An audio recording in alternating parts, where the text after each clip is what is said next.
au Linux kernel. Il y a le cgroups qui a été du coup développé par Google, mais ajouté ensuite au kernel Linux. Il y a aussi les namespaces, les netlink, les capabilities, etc. Et en fait, c'est des outils qui permettent surtout deux choses, l'isolation et la sécurité. Du coup, lorsqu'on isole en fait un conteneur ou bien un runtime ou une application, il faut avoir beaucoup de sécurité, sinon on risque d'avoir par exemple une application qui va prendre les données d'une autre application. Par exemple, si on est hébergeur, on ne peut pas permettre à des applications de communiquer entre eux, surtout si les propriétaires ne sont pas les mêmes.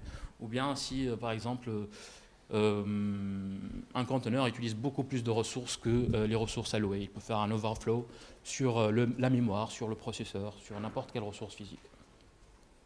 Ensuite, en 2015, ils ont développé Rancy. Et en fait, c'est l'un des premiers pas dans la démarche de standardisation de Docker. En fait, Docker, c'est un projet communautaire open source. Les contributeurs sont Google, Red Hat. Il y a plein de contributeurs qui sont des entreprises connues. Et en fait, Google, par exemple, lorsqu'elle contribue énormément dans Docker, elle va dire non, mais moi aussi, je veux faire partie de cette industrie des conteneurs et tout, surtout que c'est l'avenir. Et je veux faire de la standardisation de Docker parce qu'un jour, je veux aussi m'interfacer par exemple à l'API Docker ou à cette bibliothèque, ou bien je veux prendre une partie et la mettre ici. Et du coup, ça doit être standardisé. Rancy, c'est l'une des premières étapes pour cette standardisation. Et en fait, le but, c'est de pouvoir tourner un conteneur Docker avec n'importe quel moteur, c'est-à-dire Rancy ou autre. Et en fait, Rancy, il est aussi géré par l'OCI, c'est l'Open Container Initiative. C'est un groupe de travail, là où il y a Docker, Google, CoreOS, Red Hat, qui travaillent sur la standardisation. Et du coup, ils font par exemple la standardisation de Rancy. Du coup, on peut le remplacer par n'importe quel autre moteur, n'importe quel autre runtime. Et le but, c'est de faire donc l'abstraction de la communication entre un conteneur Docker et un runtime. Ensuite, Docker, parce que Docker, au début, je pense qu'ils n'étaient pas d'accord sur ça, mais après, en fait, je pense qu'il y avait des pressions, peut-être, ils travaillent ensemble aussi. Mais après, Docker, ils ont donc développé Rancy avec leurs partenaires, ils l'ont sorti. Et ensuite, Docker ont sorti aussi la partie Containerd de Docker. Containerd, c'est un outil qui permet de faire la supervision. C'est lui qui gère le cycle de vie d'un conteneur. Parce qu'un conteneur, c'est comme un processus. Il meurt, il dort, voilà, c'est comme un processus. Du coup, ils ont fait un refactory de code. Et Containerd maintenant, c'est un projet qui appartient plus à Docker, mais c'est un projet communautaire open source qui appartient à tout le monde. Donc en fait, au début, Docker, c'était un seul Git. Il y avait un seul Git. Maintenant, c'est des dizaines de Git. Et c'est beaucoup de groupes qui travaillent ensemble. Et après, on va voir en fait ça tout à l'heure. Mais avec cette nouvelle architecture, du coup, on a passé d'une architecture monolithique à une architecture basée sur des composants qui s'interfacent entre eux pour créer Docker. Ça, c'est l'architecture de Docker. Il y a le Docker Engine, Containerd, le Shim et le Rancy. Lorsqu'on crée un conteneur à partir de la ligne de commande qui est en haut, on s'interface avec l'API de Docker. En fait, la commande, elle appelle une API qui tourne sur votre machine. Et c'est Docker Engine qui va gérer cette API. Ensuite, il passe la commande à Containerd. Et ensuite, il y a le Containerd Shim. Et c'est le Rancy, après, qui reçoit le message dernier. Et c'est le runtime. Et en fait, ici, c'est-à-dire qu'on peut l'enlever, en fait. Ça, c'est Docker, mais on peut changer Rancy par n'importe quel autre runtime. Et donc, Rancy, finalement, il exécute le conteneur. Et il sort, il fait un exit. Avant, lorsqu'on exécute un conteneur, lorsqu'on tourne un conteneur en production, par exemple, si Docker sort, s'il y a une erreur sur Docker, il fait un exit 1 ou un exit 2 avec n'importe quel autre code d'erreur. Du coup, les conteneurs ils vont cesser de tourner en fait. Et avec cette architecture, avec des composants comme ça, lorsqu'on redémarre Docker, ou bien lorsqu'on fait un upgrade de Docker, ou lorsqu'il s'arrête, il fait un exit, les conteneurs ils vont continuer à tourner. Et ça, c'est un avantage. Alors en 2017, je pense que tout le monde a commencé à s'intéresser plus aux conteneurs. Et 2017, c'est l'an, si on voit le graphique là-bas, c'est l'an où les conteneurs sont devenus mainstream. Donc, puisqu'il est devenu mainstream, donc il y avait Amazon qui voulait par exemple sa propre version de Docker en fait pour faire tourner des machines Docker avec une infrastructure qui a une philosophie différente. Il y a aussi Google Cloud Platform. On a Linux, on a Docker for Mac, Docker for Linux et pour Windows également. Il y a plusieurs vendeurs du coup. Et en fait, Docker Inc., la société, elle s'est dit, bon, moi pour développer tout ça, je ne veux pas arriver à le faire, du coup je vais créer un projet qui s'appelle Moby. Et du coup, Moby, c'est un projet qui va permettre de développer Docker et de travailler aussi sur tout l'écosystème des conteneurs. Et en fait, moi, lorsque j'ai entendu parler de Moby, je me suis dit, mais non, j'ai appris Docker, maintenant je dois apprendre Moby. Et en fait, non, Moby, ça ne concerne pas les développeurs ou bien les Ops ou les DevOps, parce que c'est un projet qui va servir qu'aux développeurs de Docker. Et le but, comme je vous ai dit, c'est de créer un écosystème, un nouveau écosystème de développement et de production de conteneurs. Mais pour vous, pour moi, je ne sais pas s'il y a quelqu'un qui travaille pour Docker ici, mais pour nous qui ne travaillons pas pour Docker, il n'y a aucun changement en fait. Du coup, Docker, il a passé d'un modèle monolithique open source à un modèle basé sur des composants, à un modèle où on peut partager ses composants et ce qu'on appelle assemblies, c'est les montages de ces composants, à un modèle où on peut collaborer sur des composants, plusieurs sociétés qui collaborent sur les mêmes composants et qui peuvent aussi travailler sur des montages en commun. Et donc c'est ça en fait le projet Moby. Ça c'est les outils qui font partie du projet. Moby c'est l'infrastructure ici. C'est l'infrastructure qui permet, enfin c'est pas l'infrastructure des serveurs, mais l'infrastructure qui permet de gérer tout ça, de l'assembler, de travailler sur des composants. C'est les outils de développement en gros. Et en fait ici on peut voir que Docker c'est l'un des projets qui peuvent sortir de tout cet upstream là. Du coup, on peut créer d'autres conteneurs grâce à Moby. Puisque maintenant, on peut créer, voilà, avec des composants, on peut assembler notre propre conteneur. Donc voilà, Moby permet de créer Docker, et après, Docker Inc. ajoute le Docker Enterprise Edition. On va voir maintenant rapidement les composants de cet écosystème qui s'appelle Moby. Alors, il y a le containerd qu'on a vu tout à l'heure. C'est la partie, je pense, la plus importante parce que c'est le runtime qui gère le cycle de vie. C'est le superviseur, pardon, qui gère le cycle de vie. Il y a aussi LinuxKit. C'est un outil que j'ai essayé aussi, il est pas mal. Mais c'est un outil en fait qui permet de créer des distributions Linux pour des conteneurs. Et ce que je pense par rapport à cet outil, c'est qu'il est génial parce qu'on peut créer des distributions Linux à partir de quelques fichiers en fait. C'est un fichier texte, il y a un mail, où on met la description, par exemple, des couches de notre système. Et après, on lance une commande et c'est bon en fait. Avant, pour créer une distribution Linux, on galère. Maintenant, c'est très simple en fait. Du coup, il permet aussi de créer des systèmes sécurisés et légers. Il y a aussi une autre fonctionnalité sur LinuxKit, c'est que on peut créer des machines virtuelles pour Amazon, par exemple, bien pour Google Cloud ou n'importe quel autre cloud public. Pour Amazon, par exemple, on peut créer des AMI, Amazon Machine Image, grâce à un seul fichier descriptif, et on lance la commande, c'est bon. Il y a aussi un outil qui s'appelle InfraKit. Alors InfraKit, c'est un outil qui n'a pas de relation avec les conteneurs, qui n'a pas de relation avec Docker directement, il a une relation indirecte avec les conteneurs. Pourquoi? Parce qu'il permet de créer des infrastructures. C'est un kit de développement qui permet de créer des infrastructures distribuées et self-healing. Distribuées parce qu'une architecture distribuée, ce n'est pas, par exemple, des serveurs distribués comme ça, mais c'est aussi des algorithmes qui gèrent le consensus, par exemple, entre plusieurs nœuds dans le même système distribué, qui gèrent aussi, par exemple, tout ce qui est poids, tout ce qui est priorité. Il y a des algorithmes pour ne pas déborder, en fait, pour garder ce système distribué fonctionnel et stable. Donc, il permet aussi de créer des systèmes self-healing. Self-healing, c'est grâce aussi à ce qu'on appelle desired state.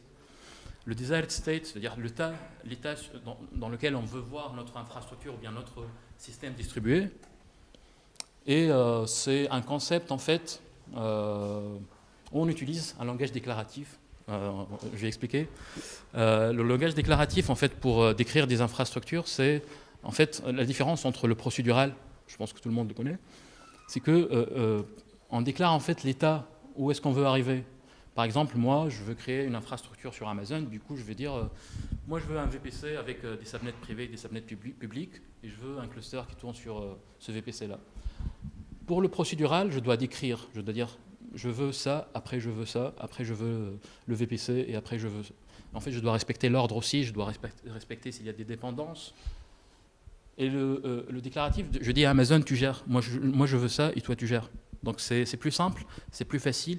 Et ensuite, on peut voir que dans le déclaratif, il y a le concept du desired state. Et le desired state, c'est utilisé par la feature self-healing.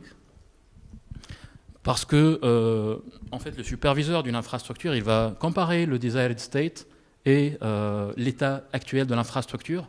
Et s'il y a un problème qui arrive, du coup, il va revenir au desired state. Et comme ça, on est dans un système self-healing. C'est un peu comme Terraform. Je ne sais pas si vous connaissez Terraform, s'il y a quelqu'un qui utilise Terraform.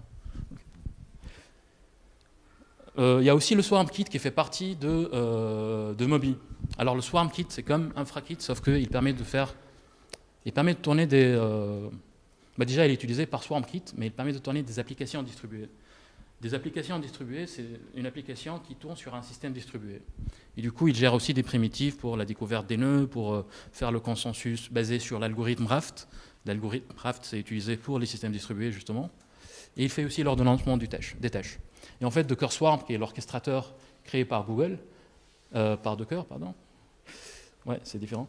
Créé par Docker, il utilise SwarmKit. Donc voilà, en fait, ça, comme on a vu, c'est l'architecture de Docker. Il y a le Swarm qui est inclus nativement dans Docker. Mais après, en fait, maintenant, on a parlé des conteneurs et tout, mais dès qu'on essaie de faire tourner des conteneurs sur des architectures de production, là où il y a beaucoup de trafic, on réalise que l'orchestration, elle est aussi très importante, en fait. Peut-être elle est beaucoup plus importante que le conteneur, parce que sans orchestration, on ne peut pas arriver à créer des systèmes de production stables. Et en fait, sur le marché de l'orchestration, il y avait Docker Swarm qui était le plus simple, qui est le plus simple d'ailleurs, mais il y a aussi Kubernetes. Kubernetes, il est développé par Google, et Google, c'est un leader en fait dans la technologie de containerisation, et il a plus que 15 ans, il a 15 ans exactement d'expérience sur tout ce qui est conteneur et tout. Et c'est pour ça en fait que Kubernetes, il a volé un peu la célébrité, en fait, si je peux dire ça, à Docker.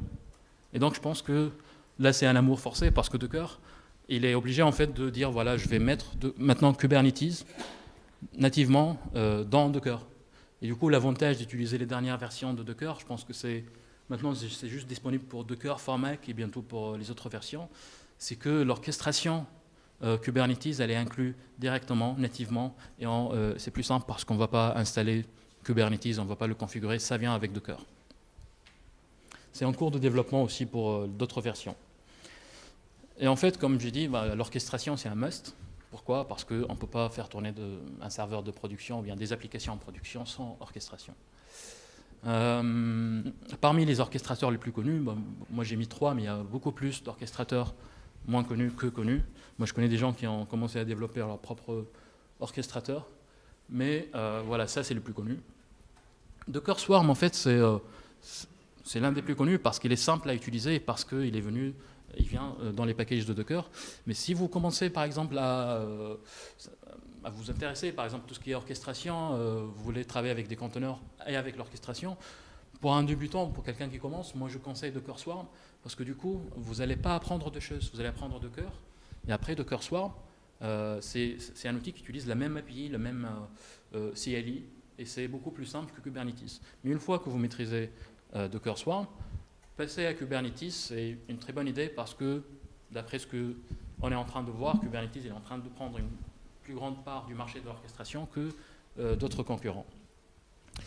Et il y a aussi Mesos, Mesosphere en fait, qui a développé leur propre technologie d'orchestration. Alors, l'orchestrateur de Mesosphere, il est utilisé par Twitter et par Netflix. Netflix, je pense qu'il utilise les technologies les moins connues, toujours comme ça par choix. Kubernetes, il est utilisé par GitHub, et il est utilisé par Wikimedia, par exemple, pour tourner Wikipédia. Docker Swarm, je ne sais pas par qui il est utilisé.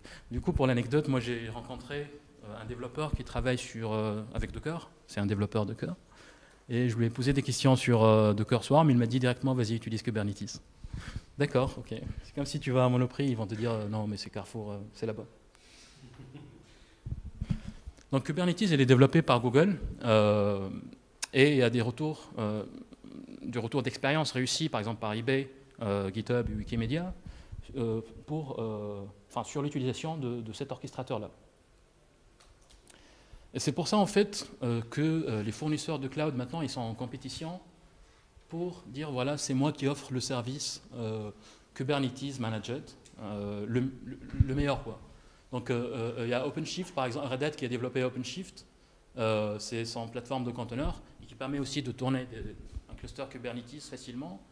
Il y a évidemment Google qui a son propre service qui s'appelle GKE et qui permet aussi de tourner Kubernetes en mode managed, c'est-à-dire on ne gère pas l'infrastructure, on développe et on déploie sur Kubernetes, on l'exploite mais on ne gère pas toute la partie haute disponibilité et tout ça.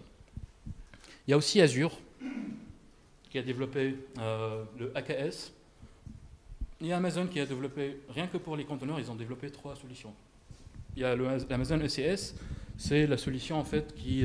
en fait Amazon ils se sont dit tiens nous on est différents, du coup on va développer ECS qui est plus proche de notre philosophie, c'est notre propre orchestrateur, mais je pense qu'il n'a pas trop marché parce qu'après ils ont développé Amazon EKS qui permet de lancer un Kubernetes en mode managed. Et après ils ont développé Amazon AWS Fargate qui peut s'interfacer à ECS et à EKS aussi, mais qui permet de créer des conteneurs, voilà. C'est 3 services différents pour une seule technologie.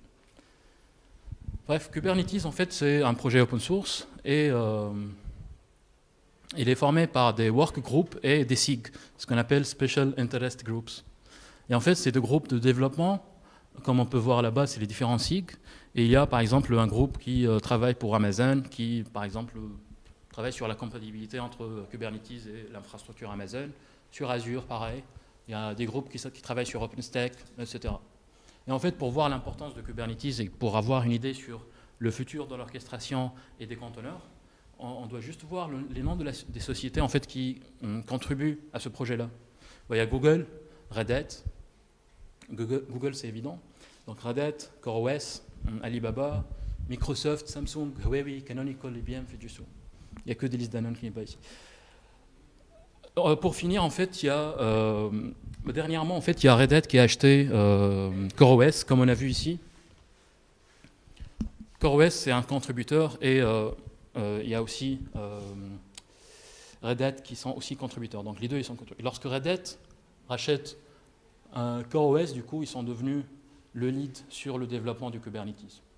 En fait, c'est pour dire que, parce que maintenant, en fait, on écoute que voilà, Amazon, c'est le cloud le plus innovant. Alibaba, c'est peut-être le moins cher, je ne sais pas. Il y a aussi Azure qui sont en train de travailler sur l'infrastructure et sur les services et tout. Et dernièrement, ils ont sorti plein de services et tout. Mais il y a aussi Red Hat qui, peut-être dans le futur, va rejoindre les meilleurs ou bien les plus connus fournisseurs de cloud public. Donc voilà. Merci beaucoup.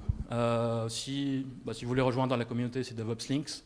Là, c'est mon Twitter, mon adresse email et mon site web. Merci.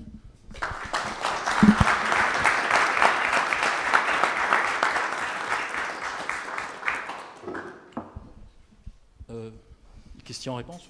Ouais. Okay. Si vous avez des questions, j'espère que oui. En fait, on a innové, on a un micro sur pied. Est-ce que quelqu'un a une question pour Ayman? Ok. Voilà. Tu passeras derrière. Oui. Bonjour, merci pour la conférence. Juste, est-ce que tu aurais un lien, la meilleure ressource pour commencer, un tuto, une chose comme ça sur Docker? Oui. En fait, il y a sur le site de Docker, il y a des tutoriels qui sont très intéressants parce qu'on commence pas à pas en fait. Du coup, même pour quelqu'un qui n'a jamais travaillé avec Docker, c'est intéressant. Après, pour aller à d'autres niveau, je pense que voilà, moi j'ai, je sais pas en fait, il y a, mais pour commencer, voilà, c'est sur le site de Docker. Okay. Il y a academy.docker, je pense. Ouais, sur Docker. Cours après, il y a training sur. En plus, il n'est pas jusqu'à ce soir, ça va. Jusqu'à ce soir, mais après, pour Kubernetes, je pense que ça demande un peu plus d'effort, d'apprentissage, parce que c'est un peu différent de la philosophie SOAR. Il a sa propre philosophie en fait. Il est constitué de peu, voilà, des déploiements, des trucs qui sont un peu plus poussés.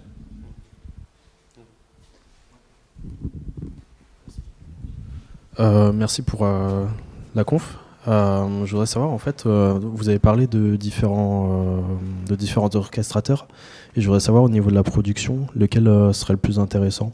Enfin, lequel avez-vous pratiqué, lequel serait le plus intéressant?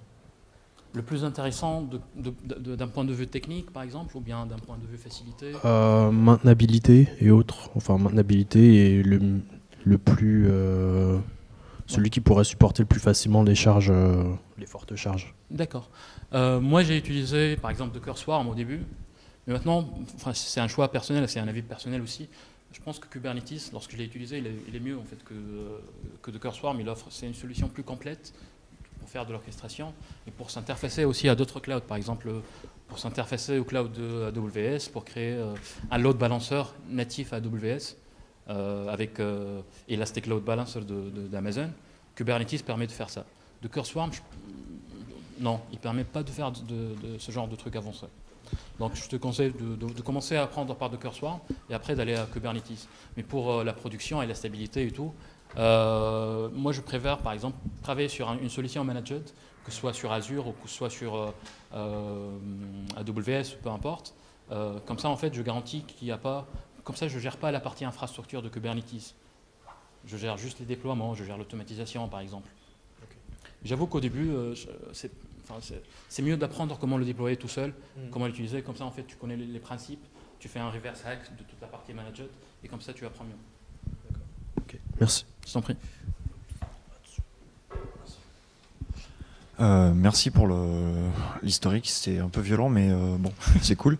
Alors, moi, je suis désolé, je suis dev et pas du tout ops. J'ai fait de l'ops avant et du coup, j'ai mon serveur dédié et j'ai mis du Docker Compose dessus et ça tourne. Je sais qu'il faut que je passe à Swarm. Je commence à déjà avoir des nœuds au cerveau et effectivement, tout le monde me dit qu'il faut que je passe à Kubernetes. Alors déjà, je trouve pas de tutoriaux compréhensibles. C'est vrai. Et j'ai l'impression que j'ai 2 ans, quoi. Est-ce que tu as des ressources pour Kubernetes ou est-ce qu'on peut commencer avec du Swarm? C'est envisageable en prod vraiment? Moi, je l'ai utilisé Docker Swarm en prod, c'est pas mal. Pour des applications très simples, en fait, parce qu'en fait, je l'ai utilisé dans une startup. On n'a pas vraiment beaucoup d'applications, on a 2 ou 3 applications. Il y a la partie front en AngularJS que j'ai déployé aussi sur Swarm. J'ai déployé la partie API en Node.js sur Swarm. Il y a quoi d'autre? Ça, c'est l'API en Node.js. Voilà, c'était ça. Ça, c'est un cluster Swarm qui héberge toute l'application, la partie front et la partie back. Après, pour s'interfacer à d'autres... Enfin, j'ai utilisé d'autres services cloud, mais c'est pas, je pense que ce n'est pas le sujet. Mais voilà, Docker Swarm pour une startup, pour une application, ça va. Ça peut marcher sans problème. Après, si tu veux, par exemple, faire, je sais pas, des trucs plus avancés qu'en faire du multi-cloud, ou bien, il n'y a pas d'avantage. Lorsqu'on crée un cluster avec de l'orchestration, déjà on aura 2 machines, mais on peut placer 300 conteneurs ici, ça dépend de la taille de la machine déjà. On peut placer des centaines de conteneurs ici, des centaines de conteneurs dans l'autre VM. Et ces conteneurs-là, ils vont communiquer entre eux. Tu vois, par exemple, lorsqu'il y a un conteneur Apache qui a besoin de communiquer avec un conteneur PHP. Il peut en fait communiquer dans un réseau interne à eux. Et c'est ça en fait l'un des avantages de l'orchestration. C'est qu'un outil d'orchestration comme Docker Swarm ou Kubernetes, il crée des liens virtuels qui n'existent pas physiquement, mais il crée des liens virtuels dans un cluster de machines où tout le monde peut communiquer ensemble, tous les conteneurs. D'accord. Mais du coup, entre avoir une infrastructure avec un Docker, avec un Kubernetes, versus avoir plusieurs machines qui simulent un peu les fameux containers dont tu mentionnes. Est-ce que Kubernetes a disons plus de latence ou prend plus de, il y a une petite chute de performance par rapport à du 100% natif? Non. C'est quasi nul. Peut-être dans quelques cas, oui, c'est en mesure par exemple. D'accord. Ça peut arriver, mais c'est pas dû à l'orchestration, c'est dû à autre chose peut-être. Okay. Mais non, il n'y aura pas de dégradation de performance si on utilise l'orchestration. Peut-être c'est le contraire en fait. Ok, intéressant. L'orchestration, non, ça n'altère pas la performance, mais l'utilité. c'est ça en fait, Ok. c'est son utilité qui le rend plus important. D'accord. Et du coup, donc, si j'ai bien compris, pour un serveur Kubernetes, mieux vaut prendre une grosse machine plutôt que... c'est ce qu'il faut, quoi, pour... Oui, il y a un minimum requis pour tourner Kubernetes, mais on n'a pas besoin d'avoir une grande machine en fait. Mhm. C'est surtout par rapport au nombre de conteneurs que tu vas tourner sur ton D'accord. infrastructure. Ok. Du coup, là, on ne parle même pas de la taille de la machine, mais on parle du nombre de machines. D'accord, ok. Ok, très bien. Merci. Merci pour le talk. J'avais une question, les retours sur Rancher et sur Traffic, t'en as déjà?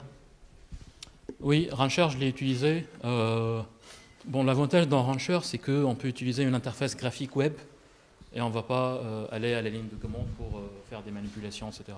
Sauf que personnellement, je préfère aller sur la ligne de commande parce que je pense qu'avoir une interface graphique, c'est un peu limitant et on ne peut pas en fait agir rapidement sur un système de production. En fait, il faut faire F5, attendre la page.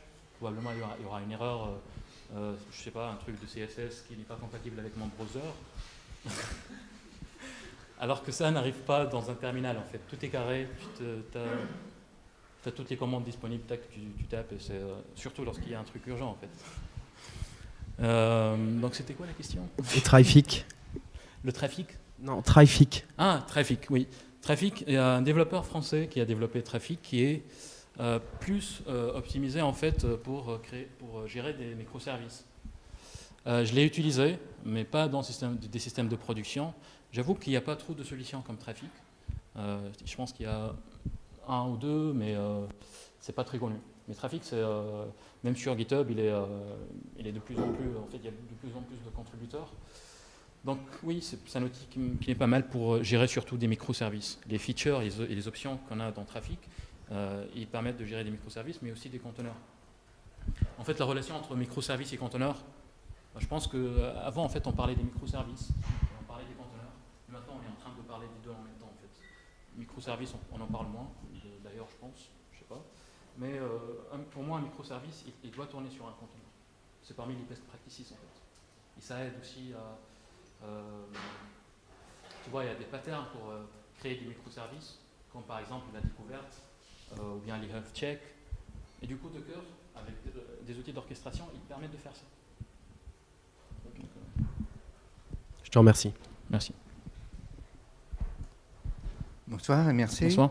Je voulais savoir par rapport à l'avenir des conteneurs un peu plus en général. J'ai entendu parler d'un système d'exploitation qui serait modulaire à base de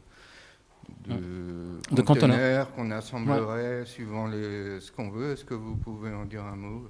Oui, oui. Alors, il y a déjà un système d'exploitation qui tourne que sur des conteneurs. Et ça a été développé par Rancher Labs. Parce que Rancher Labs, c'est la société. Rancher, c'est l'outil qui permet de créer un cluster Kubernetes, etc. Mais ils ont aussi un système basé sur des conteneurs. Il n'y a que des conteneurs qui tournent sur ce système-là. Alors, le système, je pense qu'il s'appelle Cattle, si je ne me trompe pas. Je pense que c'est ça. Par rapport à l'avenir des conteneurs... J'ai entendu parler d'un Windows aussi. Comment? Pour ne pas le nommer, j'ai entendu parler d'un Windows aussi. Windows. Je crois qu'il y a un projet, on ne sait pas quand est-ce que... Je ne sais pas, mais probablement oui, parce que oui, ils ont commencé aussi à travailler sur des conteneurs et tout. Avant, ce n'était pas compatible à 100% avec Windows. Maintenant, c'est plus facile en fait de tourner Windows dans un conteneur sur un Windows. Et du coup, pour le futur des conteneurs et tout, personne ne le sait, c'est ça la définition du futur par défaut, mais on peut voir en fait que maintenant on parle aussi, à part les conteneurs, on parle des systèmes serverless. Et en fait, les systèmes serverless, pour moi, je pense que c'est l'évolution naturelle de la conteneurisation. Pourquoi? Parce que la majorité de ces systèmes-là, ils se basent sur des conteneurs. C'est plus simple de créer un conteneur serverless et stateless aussi, c'est-à-dire lorsqu'il disparaît, tout disparaît, à part la base de données, c'est normal. Mais le runtime, lorsqu'il disparaît, du coup, tout disparaît. C'est ça l'avantage, en fait, c'est que le serverless, en fait, on peut utiliser des conteneurs, mais aussi on peut utiliser des orchestrateurs. Il y a des outils qui se basent sur Kubernetes pour créer un système serverless, par exemple. On peut aussi créer notre propre système serverless avec Docker, parce qu'on a l'API. On peut utiliser, par exemple, Python, ou bien notre langage préféré, pour utiliser l'API de Docker et pour faire tourner un système serverless. Merci. Je t'en prie. Salut, merci aussi pour la conf. Alors moi je suis pas du tout DevOps, je suis étudiant pour l'instant, mais j'ai déjà utilisé un peu Docker sur mon serveur à moi. Si j'avais bien compris au début, normalement Docker, tu es censé en fait bypasser la couche OS virtuelle et t'accèdes directement à la couche, à ton kernel en fait de ton host. Et ce qui fait que tu es obligé d'avoir le même host pour tous les containers. Et tout à l'heure, tu as parlé de Linux Kit et de Swarm Kit. Si j'ai bien compris, ce qui est probablement pas le cas, ça avait l'air d'être en fait un fichier où tu lui dis j'ai besoin de ça et ça dans mon kernel, j'ai besoin de tel et tel service, et puis il te construit une machine virtuelle. Ouais. Mais le conteneur, c'est plus pour une installation sur en Swarm, enfin genre quand tu as plein de trucs, parce que normalement tu n'es pas censé avoir besoin d'un OS particulier pour tes conteneurs. C'est quoi l'intérêt en fait? D'accord. En fait, pour travailler avec des conteneurs, que ce soit en développement ou bien en production, pour nous qui ne travaillons pas pour Docker, on n'a pas besoin par exemple, on n'a pas vraiment besoin d'utiliser LinuxKit ou SwarmKit ou les autres outils qui appartiennent au projet Moby. Donc le projet Moby, c'était juste pour vous dire, voilà, c'est pas un truc qu'on est obligé d'utiliser. Par contre, si tu as besoin de créer tes propres... imaginons par exemple que tu as besoin de créer ton propre système de conteneurs, qui doit être un système très léger, qui doit être un système qui a que les bibliothèques que tu vas utiliser, et on n'a pas besoin d'autres bibliothèques, ni du kernel d'ailleurs. Et LinuxKit, en fait, c'est un outil qui va te permettre de créer ce système-là. Et c'est un système qui va être très léger. Par exemple, tu peux créer un Linux de 16 mégas. Et tu peux le tourner sur un conteneur et tu peux l'échanger du coup parce que c'est juste 16 mégas. SwarmKit aussi, c'est un outil de développement pour Swarm. En fait, l'orchestrateur de Docker, il utilise des bibliothèques SwarmKit. C'est un outil de production, c'est un outil pour développer Docker Swarm. Okay.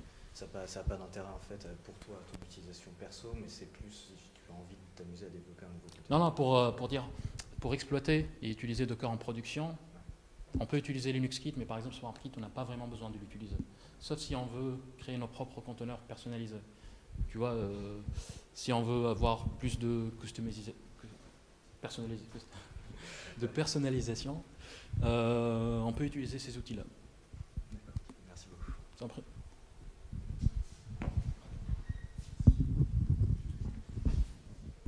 Merci. Là, on a parlé de SwarmKit et de LinuxKit aussi. Et moi, je vais parler d'un autre truc, par exemple Rootkit. Et j'avais une question, donc j'ai entendu le mot portable au début, et je pensais qu'on allait parler un peu de système embarqué avec Docker. Pour pouvoir faire je sais pas, il y a plusieurs applications que je vois, comme faire de la cross-compilation sur un Docker et tout. Je voulais savoir si vous avez déjà fait ça, enfin si tu as déjà fait ça, qu'est-ce qu'on peut dire là-dessus un peu. Ouais. Moi, j'ai essayé de faire tourner Docker sur un Raspberry Pi, mais c'était il y a quelques années. Maintenant, c'est possible. Avant, c'était pas possible parce que vu la nature du processeur, qui est différente, qui n'est pas par exemple x86 ou x64. Ouais, du coup, au niveau d'architecture, ARM et tout, Docker, il fonctionne là-dessus déjà? Maintenant, ça fonctionne, oui. Ça fait peut-être un an ou peut-être un peu plus. Mais ça fonctionne maintenant. On peut créer un cluster avec juste des Raspberry Pi, un système IoT, par exemple, distribué. On peut tourner un Kubernetes ou un Docker Swarm. D'accord, merci. Je t'en prie. Bonsoir. Merci pour la présentation de tout à l'heure. J'avais une question qui reste en suspens souvent. C'est la question justement de la couche database. Tu disais tout à l'heure un container stateless, sauf dans le cas de la database. Et justement, qu'est-ce que tu soutiens qu'est-ce que tu penses être la meilleure idée pour la database? Et une question qui peut en découler plus ou moins, est-ce que les file systems distribués, alors NFS c'est plutôt décrié, mais VirtFS justement pour les écritures partagées entre containers, ça te paraît être une bonne chose? La deuxième question c'était quoi? La deuxième? Oui, par rapport au NFS. NFS ça m'a été plutôt déconseillé. D'accord. On m'a dit VirtFS c'est pas mal. Et est-ce que c'est une bêtise conceptuellement de penser que c'est un bon système pour que plusieurs containers qui contiennent des instances de DB écrivent ensemble sur un répertoire partagé, pour se partager une DB en fait, entre plusieurs containers sur un cluster? D'accord. En fait, si tu as besoin d'écrire sur un disque partagé, tu le fais par besoin parce que tu as vraiment besoin de ça en fait. Si tu n'es pas obligé en fait. Si tu n'as pas besoin, ça ne sera pas une bonne idée. Mais l'avantage de NFS, c'est qu'il gère il gère par exemple tout ce qui est écriture simultanée, lecture avant écriture ou écriture après. Du coup, c'est son travail en fait, c'est sa spécialité NFS qui voilà, gère plusieurs systèmes qui écrivent sur le même file system, bien plusieurs entités qui écrivent sur le même file system. Donc en fait, si tu as besoin de l'utiliser tout simplement, si tu es sûr que c'est ton cas d'utilisation, oui. Par contre, si tu vas l'utiliser comme ça, non, ça va créer des problèmes. Il y a plusieurs systèmes de fichiers distribués. Il y a GlusterFS, par exemple, qui est développé, bien qui est sponsorisé et développé en partie par ADET. Tu peux l'utiliser, mais si tu ne veux pas vraiment rentrer dans les détails de tout ce qui est système de fichiers et tout, parce que c'est un peu compliqué en fait, et c'est une spécialité à part, il vaut mieux utiliser un système de fichiers cloud comme Elastic File System, qui est le NFS de Amazon Web Services, par exemple, ou il y a d'autres fournisseurs cloud aussi. Par rapport aux bases de données, avant c'était une mauvaise idée en fait de faire tourner une base de données sur des conteneurs. Maintenant, moi je l'ai jamais fait. Mais il y a des gens qui sont arrivés à tourner des bases de données sur des conteneurs sans avoir des problèmes. Alors il y a des articles de 3 à 5 pages qui expliquent comment faire ça. Et il y a RDS aussi sur Amazon que tu peux juste faire une base de données sans même gérer l'infrastructure. Du coup, j'ai préféré la deuxième. Mais oui, c'est possible de créer un système, enfin une base de données sur des conteneurs, mais je pense qu'il y a quelques considérations de plus à prendre en compte. Voilà, je ne sais pas si j'ai répondu à ta question. Ça répond tout à fait. En gros, pour le moment, tu ne conseilles pas du tout de mettre la partie base de données dans des containers avec une écriture partagée. C'est pas un truc à containeriser. Le problème, des conteneurs, c'est qu'ils sont stateless, c'est-à-dire qu'ils disparaissent lorsqu'ils vont faire un exit. Du coup, tu peux perdre des données. Si tu trouves un système, si tu vas lire par exemple, je pense que sur LinkedIn, ils ont écrit un article sur ça, si je ne me trompe pas. C'est un grand article qui explique le retour d'expérience de faire de la containerisation des bases de données. C'est un truc à voir en fait, il y a plein de détails. Okay. Merci. Je t'en prie. Si je peux compléter, il y a deux problèmes en fait. C'est-à-dire que la base de données d'un côté, moi en l'occurrence, désolé de toucher le truc, j'utilise des Postgre en prod, containerisés, j'ai aucun problème, ça marche super bien. Voilà. Par contre, la data, elle est stockée sur le host. Les fichiers, en l'occurrence, Postgre, ça écrit dans des fichiers. Les fichiers, j'utilise le file system de mon host pour écrire. Par contre, ça veut dire que du coup, quand je veux changer de version de base de données, tout con, ça arrive, et en plus, Postgre, c'est un petit peu violent au niveau des packages pour l'OS. Moi, ça me prend 20 secondes, et je sais que j'aurai aucun impact sur le reste de mes containers et de mon OS host, etc. Donc, pour le soft en lui-même, ça vaut vachement le coup. Après, stocker la data dans un container, ouais, évidemment. Non, c'est pas le thème. Par contre, le problème, c'est que du coup, tu peux avoir qu'un seul container. Tu peux avoir qu'un seul container qui est sur ton système de fichiers. Je veux dire, sur un seul serveur. Tu peux pas avoir un cluster avec deux containers sur deux serveurs qui écrivent ce qu'il faut qu'ils écrivent sur le même file system. Si, ouais, je le fais. Il y a des fois, je suis un peu le bourrin et j'ai un client qui m'appelle pour une urgence, je démarre son serveur, je suis déjà en train de bosser sur un autre. J'ai deux Postgre qui tournent en même temps, ce ne sont même pas forcément la même version. Ils écrivent tous les deux sur l'OS, sur mon OS host. Moi, je pense que si ça a marché jusqu'à maintenant, c'est-à-dire peut-être que ça ne marchera pas dans quelques jours, tu sais pas en fait. Mais en fait, moi, je te conseille juste de faire un backup. On sait jamais. Mais du coup, lorsque tu fais un backup, tu vas copier ces fichiers-là, les fichiers que tu as sur le disque. D'accord, parce que là, tu vas copier aussi les logs, tu vas copier en fait plein de trucs qui sont pas, qui peuvent causer des problèmes lorsque tu vas avoir une autre instance Postgres qui vont tourner sur la même data en fait. Ça peut. Mais chacun a son propre répertoire dans lequel il écrit. Chaque Postgre écrit dans un répertoire, c'est pareil, c'est pas les mêmes. D'accord. Ils n'écrivent pas au même endroit. Et pour l'instant, j'ai pas essayé de mixer les Postgre. D'accord. Fais un backup. Pas encore fait. Ok. Dans les bases de données sur les containers, si tu utilises le Chervue et le Replica 7 de Mongo, en fait, tu peux mettre des containers sur n'importe quel nœud. Tu montes les données dans les containers, mais en fait, c'est Mongo qui s'occupe de justement gérer en fait qui va écrire, où il lit. Et en fait, avec tes Mongos, qui peuvent être des containers en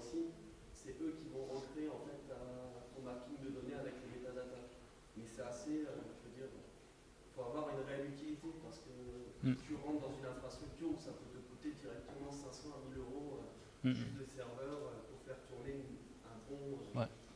Mais il y a aussi. Ouais. Il y a aussi le problème des bases de données, c'est que chaque base de données, chaque moteur, il a ses propres mécanismes internes. Et parfois, c'est un peu compliqué en fait. Déjà, ils sont tous codés en C, en C++. C'est un peu compliqué en fait de comprendre tous les mécanismes, à part si on est de spécialité ingénieur database ou administrateur de base de données. Et moi, je pense que lorsqu'on rentre dans ce fonctionnement-là des bases de données, on peut avoir des problèmes en fait. Même si ça marche, ça peut causer des problèmes dans le futur, ou bien pour les backups, je ne sais pas. Du coup, moi, j'évite de rentrer trop dans comment une base de données marche, et je la change, parce que j'ai des conteneurs qui peuvent me permettre de faire plein de choses. Pour essayer, oui, mais pour faire de la prod, je pense pas. C'est pas une bonne. Très bien pour faire de la prod, pour scaler en fait. D'accord. Parce que c'est vraiment très solide et on peut scaler en fait.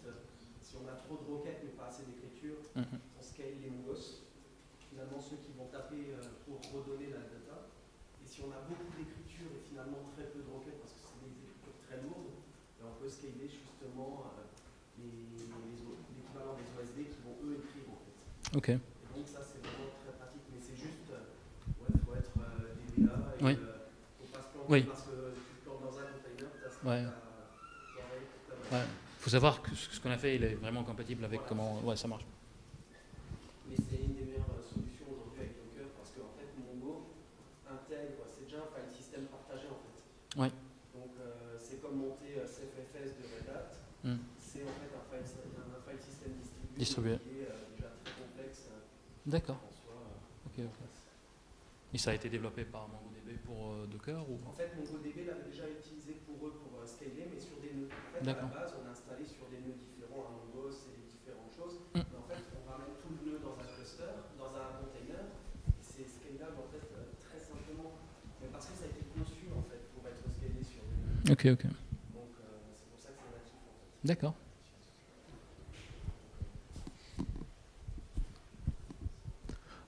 D'abord, merci pour la présentation. Juste une question de curiosité. Est-ce qu'on peut tourner des grands projets comme OpenStack avec des containers de Docker? Est-ce que c'est possible ou... Oui. D'ailleurs, en fait, sur les SIG ici, il y a OpenStack. C'est un groupe de travail, un Special Interest Group, où des gens travaillent sur la compatibilité entre Kubernetes et OpenStack. Donc, avec Kubernetes, par exemple, on peut faire tourner des conteneurs sur OpenStack.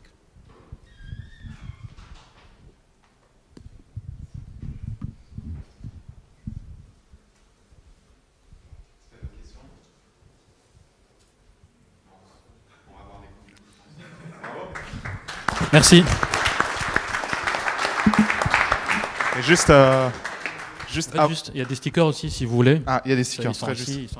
Ils sont là. Et c'est un très joli logo. Juste avant de terminer, on a un petit special event.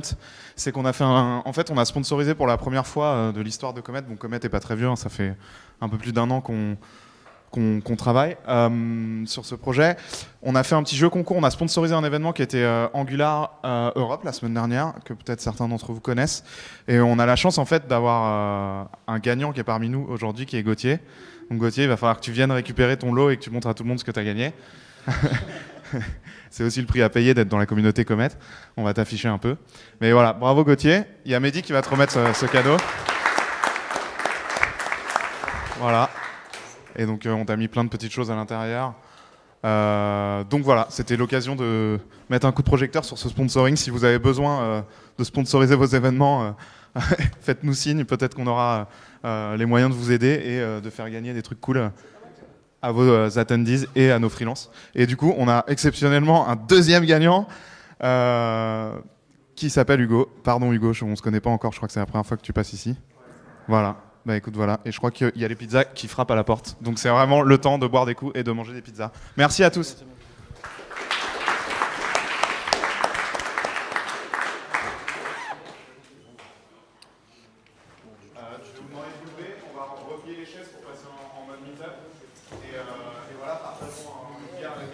Merci encore.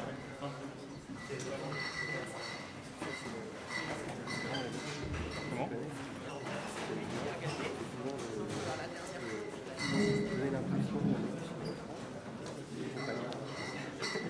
non, mais là, je suis pas sûr. T'as eu l'impression de quelque chose là? Ouais, c'est violent. Non, mais pas sur le plan opérationnel. Tu peux rien faire là.